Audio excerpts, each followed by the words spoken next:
नमस्कार, मी विनोद रसाळ, हिंदू जनजागृती समिती। आज या ठिकाणी मुक निदर्शन करण्यात येत आहे।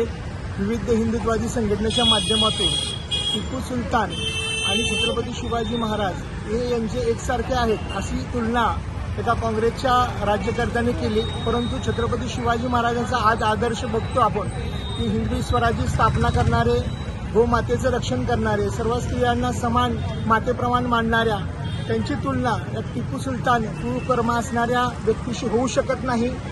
लाखो हिंदूंची हत्या करणारा, अनेक महिलांवरती बलात्कार करणाऱ्या टिपू सुलतानची तुलना कुकर्म टिपू सुलतानची तुलना करणे एक प्रकारची चुकीचं आहे आणि ह्याच्यावरती असं तुलना करणाऱ्यावरती तात्काळ शासनाने गुन्हा दाखल करावा। यापुढे सुद्धा छत्रपती शिवाजी महाराज असतील, महाराणा प्रताप असतील, आपले आदर्श आहेत, यांच्या कोणी विडंबना करत असेल, कोणी चुकीच्या पद्धतीने त्यांचं वक्तव्य करत असेल तर त्यावरती गुन्हा दाखल करण्यासाठी किंवा त्याच्यावरती एक कायदेशीर कायदा होणं महाराष्ट्रात आवश्यक आहे। या निदर्शनाच्या माध्यमातून आम्ही या ठिकाणी आवाहन करतो।